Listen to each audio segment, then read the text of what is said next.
മൈസൂരിലുള്ള world of Mysore പാക്കിന്റെ ലൈവായിട്ട് experience ചെയ്യാനുള്ള അവസരം കിട്ടും. അവരെ ലൈവായിട്ട് കിച്ചണിന്ന് നമുക്കൊക്കെ കട്ട് ചെയ്യുന്നതും മിക്സ് ചെയ്യുന്നതും ഒക്കെ കാണാൻ പറ്റും. 1 by 1 ആയിട്ട് കാണിച്ചു തരാം. ഇവിടെയൊക്കെ അറേഞ്ച് ചെയ്ത് വെക്കുകയാണ് ഈ സൈഡിൽ. പിന്നെ ഇവിടെയാണ് ഇതിന്റെ മിക്സിങ്ങും കാര്യങ്ങളൊക്കെ കറക്റ്റായിട്ട് ഓരോന്നും നമുക്ക് ലൈവായിട്ട് കാണാൻ പറ്റും. അത്രയും ഹൈജീനിക്കിലാണ് അവർ ചെയ്യുന്നത്. നമുക്ക് ഈവൻ ഇതിന്റെ ഉള്ളിലേക്ക് കയറാൻ വരെ ഒരുപാട് പ്രൊസീജിയേഴ്സ് ചെയ്തിട്ടാണ് ഇതിന്റെ ഉള്ളിലേക്ക് കയറുന്നത്. ലൈവായിട്ട് കട്ട് ചെയ്യുന്നത് കാണാൻ പറ്റും നമുക്ക്. ഈ മെഷീനിൽ നിന്ന് കട്ട് ചെയ്തിട്ട് പിന്നെ ജസ്റ്റ് അറേഞ്ച് ചെയ്തിട്ട് എന്നിട്ടാണ് അവിടുന്ന് സ്റ്റോറിലേക്ക് അവർ ട്രാൻസ്ഫർ ചെയ്യുന്നത്. ലൈവായിട്ട് എക്സ്പീരിയൻസ് ചെയ്ത് ഇറങ്ങുകയാണ് ഇവിടെ സ്റ്റോറിൽ.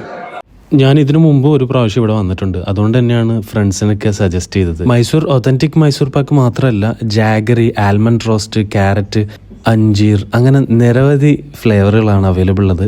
കൂടാതെ അവരുടെ സെലക്റ്റഡ് സിഗ്നേച്ചർ സ്വീറ്റ്സ് ഒക്കെ ഒരു ബോക്സ് ആക്കി നമുക്ക് ഗിഫ്റ്റ് ഒക്കെ കൊടുക്കാൻ പറ്റിയ രീതിയിൽ സെറ്റ് ചെയ്ത് വെച്ചിട്ടുണ്ട്. മൈസൂർ പാക്കിന്റെ സ്റ്റോറിയൊക്കെ ഇവിടെ കാണാം. കൂടാതെ ഇവരുടെ ഹോസ്പിറ്റാലിറ്റി എടുത്തു പറയേണ്ടതാണ്. മൈസൂർ വന്നാൽ മിസ്സാക്കരുത് ഈ സ്പോട്ട്. നന്നായിട്ട് നിങ്ങൾക്ക് മൈസൂർ പാക്കിന്റെ എല്ലാ ഫ്ലേവേഴ്സും എക്സ്പീരിയൻസ് ചെയ്യാൻ പറ്റും. അപ്പോൾ മൈസൂർ വരികയാണെങ്കിൽ മസ്റ്റ് ആയിട്ട് ഈ പ്ലേസ് വിസിറ്റ് ചെയ്യാം. അപ്പോൾ മറ്റൊരു വീഡിയോ ആയിട്ടാണോ? ബൈ.